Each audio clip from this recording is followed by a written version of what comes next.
Hello, good evening, good morning, good afternoon, and welcome to Break Free from Your Monkey Mind. We are on season 4, episode 7. I'm Leanne, and my co-host tonight is Tony. Hi, Tony. Hi, Leanne. Nice to be here again. Lovely to see you. And we have Karen Font on tonight. So, hi, Karen. Hi, how you doing? Really well, thank you. So, Karen, before we start, we like to just find out a little bit about who you are. So, tell me who Karen is. Have you got all day? Oh, I've got all night. Go for it. Everyone grab a cuppa, let's just go. I am Karen. Hello, nice to meet you. I'm from Uniquely Your World Wellbeing, and I am totally ADHD. Totally neurodivergent.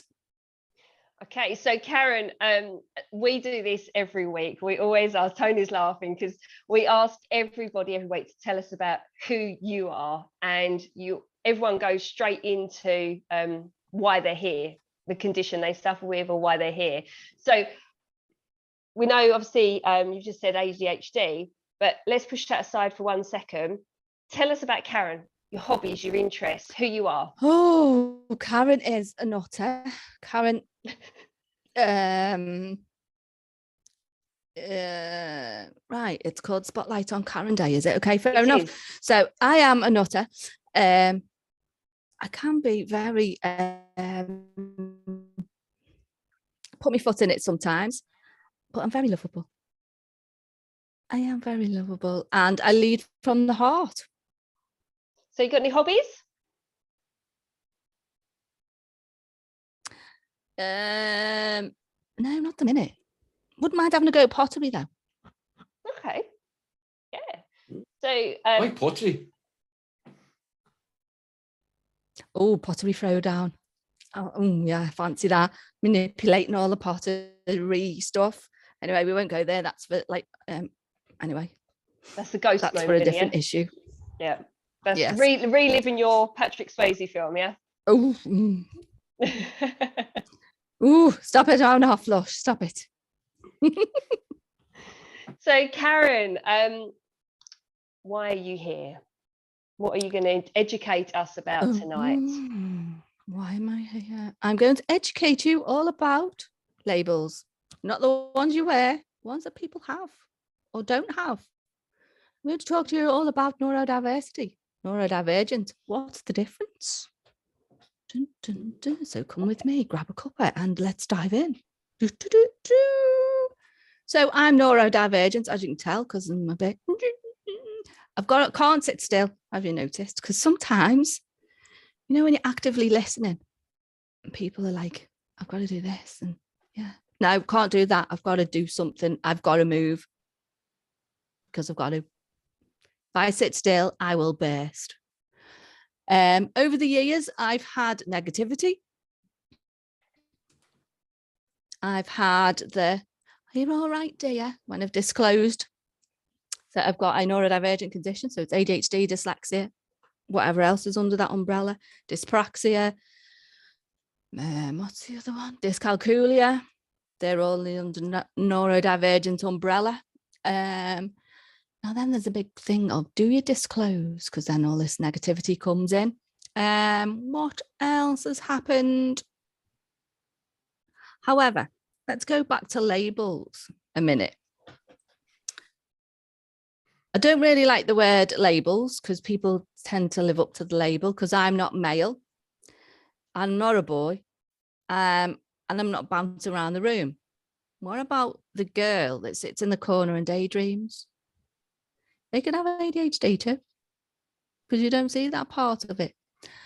The label situation, I have used the label only to get me help when I was going through university. So I got my computer, I got extra time. That's the time that I use, please can I have a bit of extra help? But it's the mountain of paperwork that you've got to swim through. It's like swim through treacle to try and get, 1, a diagnosis, and 2, help for whatever you need. Even in a corporate environment, trying to get help, there is work. There's a scheme out there. I can't remember what it's called at the top of my head. Access to work. You can get extra Yeah. computers and things like that. But I did that one time with an ex-corporate place I used to work in. I went, hello, I need help. We need to get this. They didn't believe me, and they asked me to go for further testing. Even though I presented them with everything that I needed to present them with, they didn't believe me. And I went, okay. So they spent an extra, let's say £600, whatever it was, just to prove that I was telling the truth. So I had a fear of, oh, they don't believe me. And then there's that little bit of like negative Nelly type thing of, they're looking at me. I'm waiting for somebody to pick me up on my mistakes instead of going, oh, do you want me to help? And I'll proofread that. You know, that proverbial thing when you're at school and the red pen comes out from the teacher and your whole page is full of red pen. So when you're at work and you're typing something out and you send an email and everyone's going, you spelled that wrong, you've put that comma in and all that sort of business. That doesn't really bode well with me. So just jumping back a little bit, Karen, when was you actually diagnosed with ADHD and dyslexia and the other? Dyslexia was in high school. Okay. And ADHD wasn't until I went all the way to university when I was, it's got to be 30. Okay, so backtracking even further before you was diagnosed with either of those, how did you cope throughout school? Obviously with your learning and your relationship with people. Oh, I was the little kid in the corner by herself. Believe it or not, the little kid in the corner that was like, why are they all talking? Why are they in a little gang? I mean, then I'd have like my little friends, but it'd be one-to-one friend rather than a group of friends. And me learning, I was too busy looking at the clouds outside, because if you don't hold my attention, then my brain's off in a different dimension doing unicorns and frogs, and it's a lovely place to be sometimes, you know, when you don't want to be I was here. just about to say, sometimes I think a lot of adults would love to be in that place rather than where they actually are. But exactly. Yeah. Yeah. But one thing for me, talking to people that, before we go into the labels part, you're right, we'll leave that now, because anybody who's listening to the full series of this will know how much I love talking about labels. But the one thing that really does come through a lot of this is how people feel when they do start to feel these, when they start to realize maybe I might be different from them, maybe, or is it they're actually just different from me rather than the opposite way around? How did that make you feel when you started having those thoughts, like, why are they all talking and I'm not? Why are they all acting the way they are? Why are they in these groups? How did that make you feel? At the time, I didn't even realize it was just part of life. But it's only now looking back that I was like, bloody hell, I must have been lonely. Or I must have been trying to fit in, or trying too hard to fit in, whatever fitting in is. But at the time, I'd be like, oh, hey ho. I just carried on. It was just my little thing. Was you left alone or was you bullied? No, I was left alone. So nobody kind of bullied you for what they would think was being different? Nope, I was just no, left. But there might be a reason for that as well, because like Hannah said, the people who get bullied are normally ones who are believed susceptible to that. So they come across as weak, or they come across as naive. Karen wouldn't have came across as either of them, because she never gave that part out of herself to actually show any of those things. So because she was more insular really in her own world with it, that wouldn't have suited a bully. A bully would want someone who they know they're going to get something out of. If they're not sure they could look an idiot in front of all their friends. If they started bullying, she went, why are you doing that? That first question is something like that to be asked, which to you would have been a normal question, to them would have been, I don't like this because that's not the reaction I'm looking for. And it already puts them back in the back foot. So I understand that. Looking back, I'm saying I can think of people in my school who were the ones who were bullied like me. I got that when I was younger. I've told that on here before. But I also remember ones who we thought were just nerds. We called it because they were so quiet, sitting in the corner, they must be doing it because they're studying, or because they're the teacher's pet, or because they are that bright, they don't need to mix with all the rest of them. But actually now you look on it and you say, maybe they were just different and we never actually understood that to be able to deal with it. And that's why I was interested how you would feel the opposite. Because for us, it would be, we don't know how to deal with that because the person just didn't mix and you don't know how to bring someone in. But then you said, you're right, when you said that you were in high school and then suddenly things did start to come in with high school, was it dyslexia, first of all, that came in high school? How did that come about if they didn't notice that all through primary? Oh, they just used to say, oh, you're getting your B's and D's mixed up. Never mind, carry on. I mean, it was the 70s, 80s, and it was like, oh, it should be fine. But then I've got no sense of time. So when someone says to me, meet me at past, you can guarantee I'll either be 4 hours early or 5 hours late. There'll be nothing in between. And left and right, something to do with your brain hemisphere, that you're left and right and all that. Well, I've still got to go, oh yeah, that's my left hand. Cool. And then if you want to remember anything, because it's your short-term memory, something to do with your short-term memory and your long-term memory, and it all gets mixed up. I've got to make like little acronyms to remember stuff. Or let's just say, now this is what everyone, I just remember being in university and we were talking about hegemony. Don't know what it means, but I remembered the word by saying hedgehogs with money. Just like little things that you're like, wow, something's got to be associated with something for me to remember. So going back how I felt, I was just me. And it was like, accept me for me. But then I had a bit of, when people say, you can't do that, I was like, do you want to bet? Watch me. So Attitude. you had that determination and passion to prove people wrong. Or it could be called, is it avoidance, something avoidance thing? Somebody asks you the question and you get on the back foot and you go, I'm either going to kill you or I'm going to love you. And then when people say no, I'm like that, excuse me. You don't say no to me. I'm doing it anyway. Yeah. That's not a bad thing or bad attitude they have, because that's how people get on in life. And that actually helps us with some, what people would normally, one of the questions they would ask when like going through that is how it impacted you through life. Well, there will be things like that, but because your determination that you've got, that must help you to overcome a lot of those issues that you've had as well. I would just climb mountains and then go, oh, carry on. Well, a lot of people have said to me, that's amazing that you went back to school after so many years and back to university and got a degree. And I was like, okay, is it? I've got all these other qualifications that I'm like, and what are qualifications anyway? What are they useful for? So did you find studying as you got older easier because you had more of an understanding of what you were dealing with? I think I studied more as I got older just to prove that I could. Okay. And I still can. Yeah, because I know I have a family member who is dyslexic, and they are fantastic at drawing. They're academically, you know, telling time, like you say, reading, writing, they struggle with all of that, but they only have to look at somebody, turn away, and they can draw them identically, and it's absolutely amazing. Or they can remember every word of a film, which I think is absolutely phenomenal to be able to do that.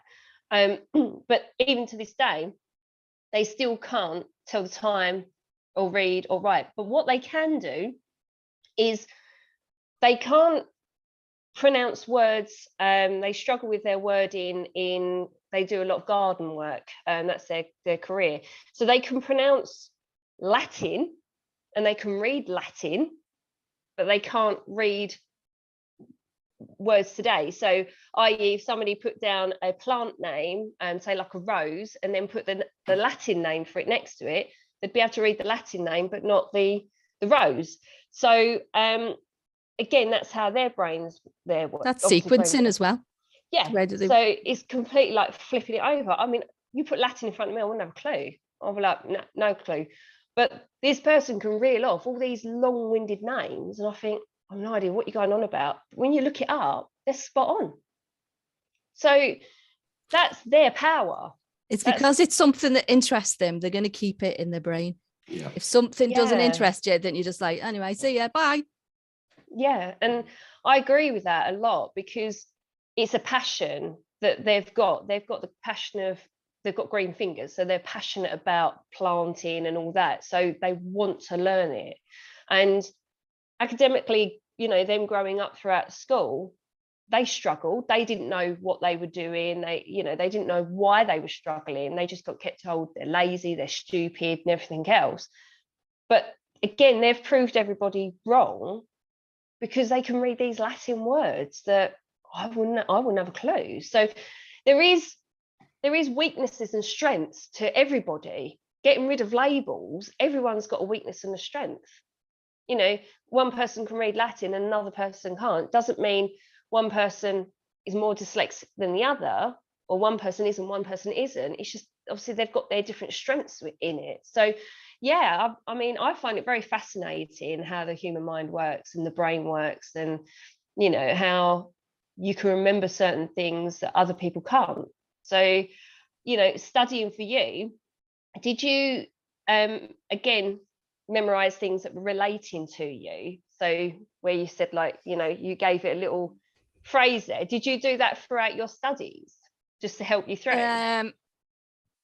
Sometimes I did and sometimes it isn't. What I had to do was repetitively write it down. So I've got notebooks.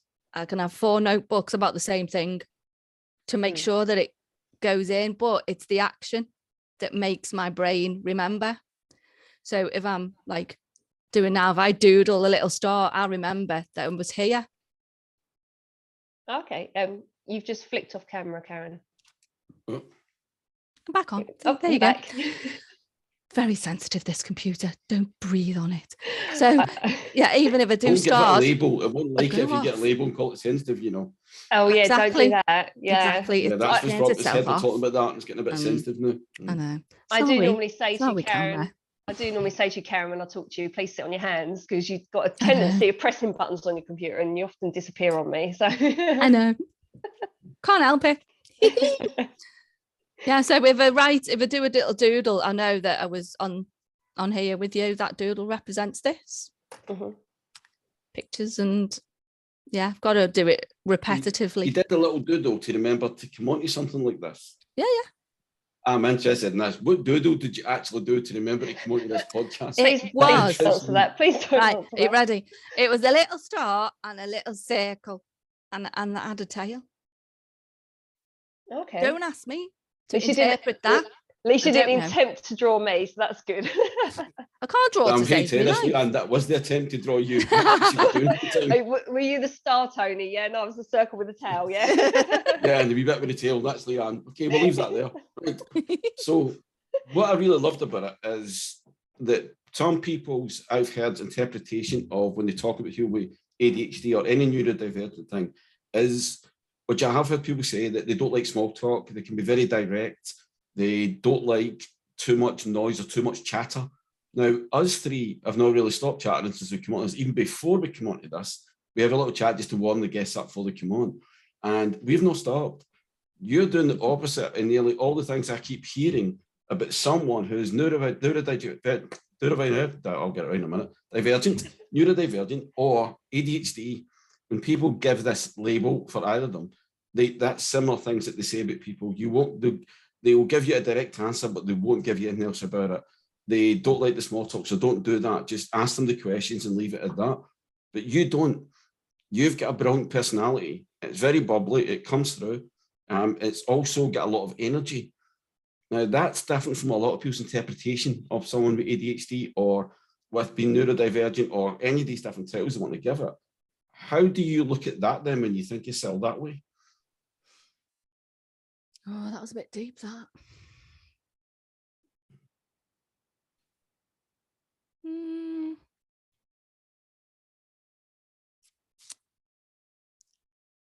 Small talk sometimes can, it depends what mood I'm in, basically. If I'm in a mood of, yes, I can chat away till the heart's content, But there will be a time that I go, no, and I need to shut myself down and shut myself away from everybody. Like it's sensory overload with lights and noises, that's it. and everything else that goes on, where most of the time I can chat away to me heart's content. It just depends what mood, because if I'm in I say a Tigger mood, I'll be like, wait, 5 times worse than this, and this is not bad. This is just me being me. But there is times that I can be totally serious, totally on the nose with everything, and then there's times that I can be very vicious with my tongue, I've been told, and I can like cut an atmosphere with like a knife, like everyone's chatting and me building in with my size 4s, and then go and cut things up, like, and then go. But what I've found is when I've done that, people have gone, that's nasty, and I haven't realized that I've said it or realized what I've done. But if there's something that I need to say, if I sit on it, I would explode. I've got to say it there and then, whether it's nasty or not. But ask me 30 seconds later after I said it, because I might offend any of you. Ask me 30 seconds later what I've said, I'll go, I don't know. Because to me, I've said it, it's gone. Yeah. I've released whatever I needed to say, and sorry if I've offended you, but that's how it comes across. You said that was quite deep when I asked you that, so I'm going to ask you one even more than like that. Ooh, that people do relate to, like that is, tell us about a time when you really did that, and how did you feel when people explained to you what happened? In that moment, I'm like, that's your problem, not mine. Attitude. But if I'm in a caring sort of mood, I'll be like, oh, sorry, I'm awful sorry. And then I'll go in myself and go and have a cry in the corner and like, I don't want to, because the people pleasing bit starts coming in then. Yeah. But do you become reflective or people pleasing? Only the last few years I've come reflective of people pleasing. But then you can go too far. Yeah. And that's something that we'd like people to understand, is the one thing that's really come out from that so far is take the label away, the divergent, take away the ADHD. What have you actually described? Any of your terms, you call it, any of the things that you do, anything like that, that's not what any other human being would do, given certain circumstances. We'd all do it. We are no different. The one thing it comes across a lot with us that we want people to realize is everybody's unique. We all have our own traits. We all have our own things that will annoy us at times. We all have our own things, we'll get excited about, are passionate. I love this. I love doing these podcasts because I'm really passionate about letting people know, educating people about, to understand that every single person in this world has got a place. Sometimes we don't always realize it in the moment, but when we step back, I wonder how many people would have heard what you said there. I stood away in a corner sometimes and cried. How many of the people that actually pulled you up for maybe the way you said something in that heated moment would actually sit back and go, I wish I hadn't said that way, or I wish I hadn't have done that way. But they would never admit that. Oh, no, they'd probably think that. They go, I wish I hadn't done that, which is actually the same way you were feeling at that moment in time about what you'd said, they would. So it's no different.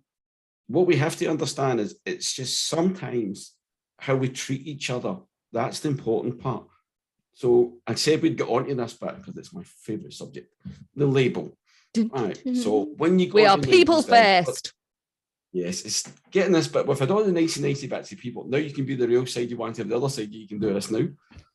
What do you honestly feel that's made a difference to you by having a label?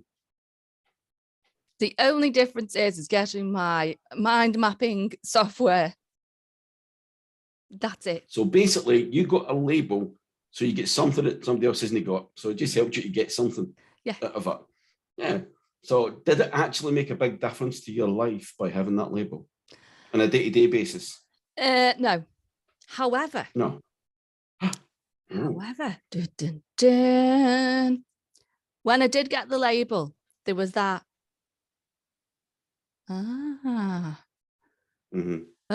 Okay then. And a lot of that. And a lot of crying. And the reason why is is it justification for me to do the things that I can do or do? And the crying was I was grieving for the person that I thought I was, because it was like a grief process that I was going through of like, but, and then as I was going through this grief process, and then from the, who am I now? What the hell's going on? Where do I fit in the world? And things like that, to what am I doing this for? I'm still me. What's this got to do with the price of fish? And yeah, but what I'm trying to get at is that I've been through a similar process, but not got the diagnosis, especially like I was hoping to get. And then I thought about it, but I get so worked up with that for so many years that it caused me more of an issue, because I was searching for a diagnosis. What I wasn't doing was accepting who I was. Exactly. Because I needed that to sort of justify it. You're right, that word. But then something that came to mind was actually a realization. Is when I look back now, and it sounds weird, but I can look back and say that, because they all keep thinking this happened to me 2011, it didn't. It's happened sometime in my life that caused this. We just don't know when. Doctors not say it caused when you're younger. Now that's similar to you then, but a different way. But mine was caused, they think, as a child. I had a serious accident that caused it, but my family don't remember, my peers don't remember anything like that. But I've done sports not all life, so it could have came from something like that. But what I got the realization was, I now understand why I was different at times. Why there was things that I was like in certain situations, but other people weren't. And I couldn't understand that there. And just jokingly, things that people thought was great. I'll give you an example. One really daft thing is, I could drink like a fish in my teenage years and the early 20s. I could go out with all my friends. All I did all night was go to the toilet, and I used to laugh. What's the point? Just pour it down the toilet, because you have a drink, go to the toilet, and you go out again. You have another drink, go to the toilet, and comes out. And I would spend all night doing that. And I thought it was brilliant. So I got later in life, and I caused a lot of damage to myself by doing that, because I could hold that. I thought it was great. It's usually a young person. You think you're magic because this is brilliant. But I wasn't. But I never realized I was different. I never realized that I had been causing damage all that time. But the realization now let me understand why I was the way I was, the way I could do that. Did you ever get that as a moment when you went, now I understand what you said earlier, those times at school when I used to sit there and wonder why those people are all talking, or why they were on groups and I wasn't, or why was I staring at that window and not listening to that teacher who was trying to teach me something, but I didn't do that. But I now understand why, because of the diagnosis or the label. No, definitely. And the masking comes in. Everybody masks. Yeah. Masking to fit in, masking to, fit in, basically. Fit in with whatever was going around, because I thought I was the weird one, because I'd have them jerky movements and everyone would go, she's off. But I wouldn't like stomp around the room or nothing like that. But a lot of people mask. They mask at work, they mask at school, they mask wherever they are.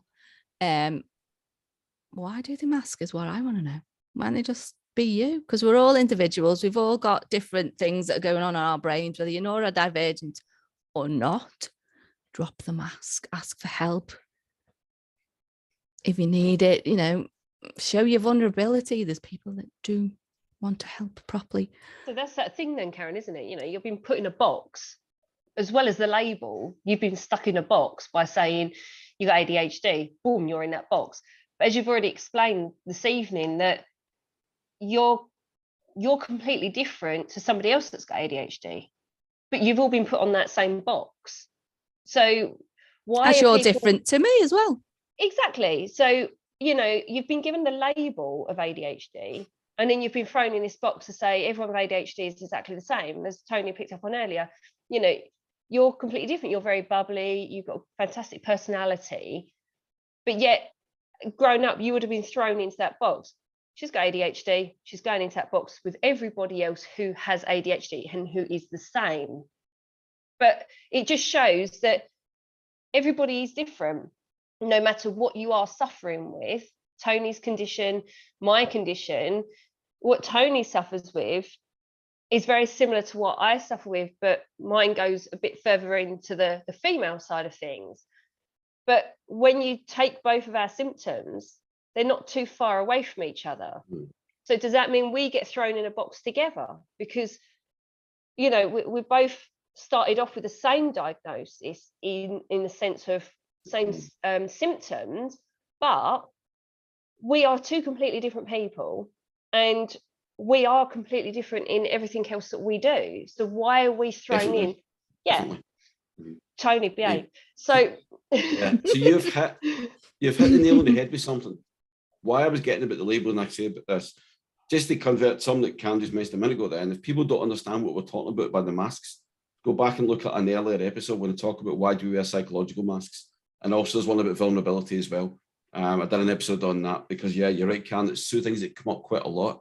But the question that I've been trying to get an answer to, because of what I was searching for, I didn't want a label. That's not what I was saying a minute ago. I wanted a diagnosis, not the label. I don't care what they called it. I just needed to know that how can they tell me they can't sort it anymore, or it won't come back the way it has been if they don't know what it is in the first place. So, Can, for you, by having the title, the label, what I call it, ADHD, having the diagnosis, was that more important than having that label, or does it not make a difference to you? Doesn't make any difference to me now. At all. So as long as you got the diagnosis, it gave you the understanding, but why you are. The diagnosis gave the realization of that's why you forget things. That's why you've got no sense of time. That's why you do whatever you do. The label's just there for clothes and soup cans myself. So really is the label for other people and the diagnosis is for you rather than the label for you? Yeah, I think the label's for other people. So they can go. Acceptance. A bit like what Leanne just said, is so they can put you into their box and that ticks something in their head. The labels, why I get annoyed about it is because it doesn't actually make a difference a lot of the time to the person concerned. It doesn't. Their concern is the diagnosis, the understanding of who they are and what they go through, the realization of the limitations sometimes it can cause, but also something that Cam's mentioned, and I hear other people talking about it. I mentioned you before we come on, if anybody does want to look it up, there's a guy, I think he calls it the neurodivergent, something on LinkedIn called Andrew Marsh. And he says a lot of things like that as well, that it's not only being uniqueness, but the individual, but it's educating people to understand that we don't need to put somebody else into a box. We don't need to give them that label thing, where as long as we understand how to communicate with that person. Now, we say that, I love this thing somebody said to me, when you're dealing with somebody with ADHD and they heard I was going to do a client like that, right, this is how you need to talk to them. This is what you've got to do. And I went, no, what I need to do is to speak to them and they'll let me know the way they want me to communicate with them. I'm not going in a preconceived way. This is how I'm going to talk to them because everybody is different. Yeah, because everyone comes in with their preconceived ideas. Yeah, and if you do that and you as the therapist, the coach goes in with that, you're also putting your perspective on life onto them rather than finding out the way they want to be communicated with. I wouldn't do that with anybody else. So why would I do it with someone just because they've told me they've got this label? I wouldn't do it with somebody. If Leanne walked in and out and not knowing who she is and came in, right, I'd probably say, no, I can't take her as a client. No, seriously. Right, I wouldn't go in and start having this preconceived idea, this is how I'm going to communicate to her. I would be asking questions, the same question, as I said, when I started the show, I always ask the same question to clients. Tell me about yourself. And the reason being is because I don't have to ask them about their problems. They will always tell me it. So I don't have to get involved with all that. What is wrong? Why? I just tell a simple question is, two questions I always ask them, what do I do? And who are you? Two simple questions. When I ask people that, it's amazing their perception of what I do, but also about who they actually are. They become the issue because they've been given that label. This is what I want to build up this whole episode to see. This is why I love what Leanne said to you. Something I do about it. The last couple of weeks, I'm watching people notice this now, that Leanne does this. She asks us who you are, and if you answer it and you only tell us about what the issue is, Leanne will then ask again, yeah, but who is Cam? Who is Tony? Who is Leanne? That's what we want to happen. We want to know the person because the whole point of this is to show you're an individual. You're not an ADHD, a neurodivergent only. You're a person who that's part of their life, but that's not who they are. The person is this bubbly, lively, energetic person that's sitting in front of us now. And the one thing we haven't got out of this so far, and we're all this far into it, is what does Karen actually do? Dun, dun, dun. I get into your brain. No, don't really. All these things you've talked about who you are. What do you actually do with all of that? I am a well-being coach. And I go into corporates and I give them well-being audits and well-being programs, whether that is stress, anxiety, and anything like that. And I do this through improv. I do this through just chatting to them and grabbing them by the ankles and going, I will work with you. No, I don't do any of that. Just be careful, just in case. Next time she walks in the office, sit back. Yes. Everyone keep away. And a lot of a bit of comedy as well. Have you noticed? A lot of people have said to me I should be a comedian. But you always put a smile on my face, Karen, that's for sure. But I don't realise that I'm that funny, and I'm going, why are you laughing? It's not that you're funny, it's that you've got such a fantastic personality that comes across that you just shine, and you know, it's very hard to be miserable around you. Thank you very much. I like that. So yes, I do a bit of that, and I do a bit of this, and do a bit of everything, and NLP and hypnosis and meditation. And who said ADHD people can't meditate? You do tapping as well, don't you? I do EFT, yes. Yeah. Do a bit of that as well. I'm smiling because I said to Karen before we come on, it's like hearing someone saying everything I do back to me while we're sitting with us. And there's one thing that we hadn't said on there, but people know on the show, I do just whatever you just mentioned, called the meditation, mindfulness, EFT as well. But you said about later in life going to university and getting that. I've got 4 months left in my last year at uni. So even that side, we've even got that in common. I'm just about to finish mine in May. So it's what I've loved about this then, just putting that, the reason I brought that up is not to show that we do the same things around. It's to show there's no difference between the two of us. No. I have got issues with my life. People know I've been on a journey for 11 years, 12 years this year. I've been on a journey, and mine will be there for the rest of my life. And I know that. So I have to work within that. I work with the tools I've got. So does Can. Yet look what the two of us do. We do very similar things, but we are constantly people. I know my work, my last job in corporate, I was sent to an IME, independent medical advisor, to see if they could keep me working, if it was worthwhile keep me on, because I had to keep in operations because of my illness. And they were like, yeah, nice luck it for me. You would have to let him go because it was true. I loved what I did. I was passionate what I did. And that's why I took it into this. You do the exact same thing. For me, you show through that it doesn't matter about limitations. It doesn't matter about labels or anything. It's what we do with our life that counts. So anybody listening to this, whose child or who we did mention before we come on front and off, the last thing I want to talk about with this it led to is you were diagnosed, you said, with ADHD in your 30s, right? Where you nowadays, over the last 5-6 years, I think I've noticed it more, is seeing more and more people in their 40s and 50s now getting diagnosed in ADHD or ADD. So when you're looking at why do you think there's been such a surge over the last, say up to 10 years, are more people suddenly being diagnosed, adults being diagnosed like this? I think it's more prevalent in the news. It could be some celebrities that have just got their diagnosis and they're talking about it. It's more known about it. It's not being shoved under the carpet anymore, maybe. Maybe the people that I went to school with, and that was the 80s, that we did a thing. This is where it sparked with me. We did a thing and it was only 4-6 weeks and it was say how you spell it. Mm-hmm. So enough would be ENOFF. But that's not how you spell enough. It's ENOUGH. And that's where my sort of, hold on, these words sound like this, but they're like this. And my brain started going a bit. Then maybe they've got children or grandchildren that they've found differences or, that's a bit, they're like, that's a bit, maybe there's a bit of that going on as well.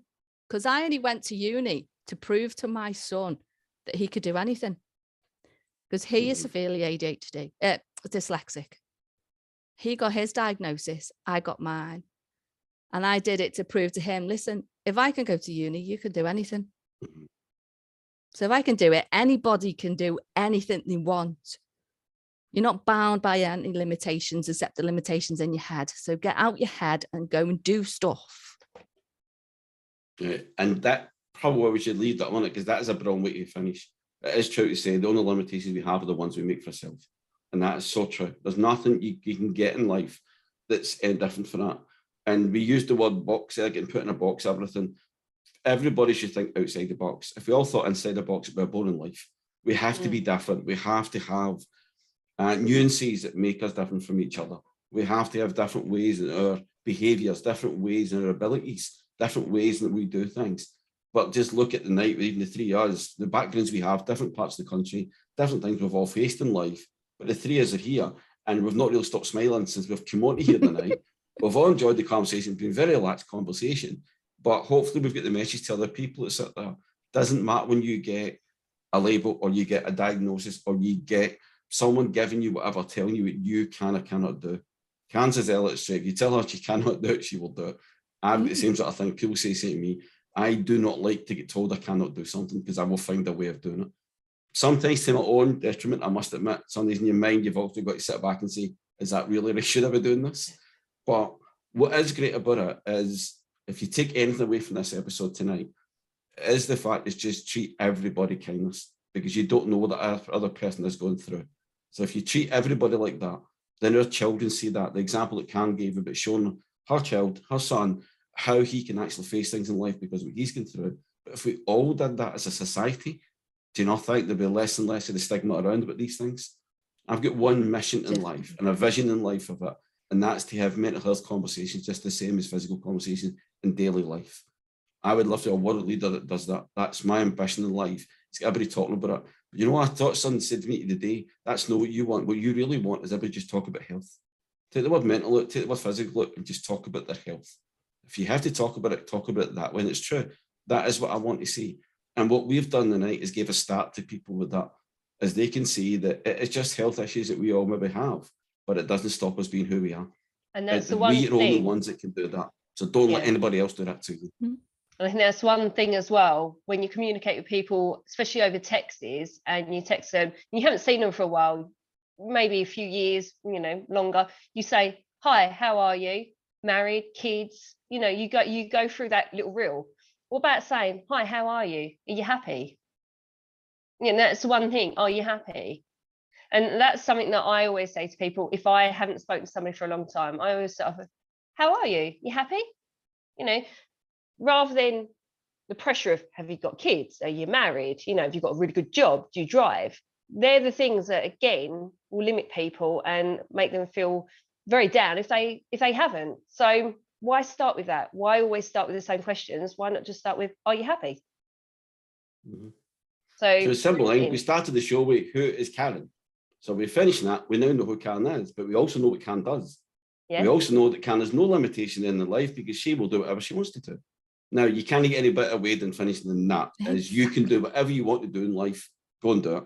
So thank you very much for joining us all this week. Make sure, as usual, please take care of yourselves, but also take care of your families as well. And be kind to whoever you meet. You never know what they're going through. So thank you very much for joining us, and good night from me. And good night from me. And see you later. Thanks, Karen. Thank you very much, everybody. Good night. Thanks, Tony. Bye-bye.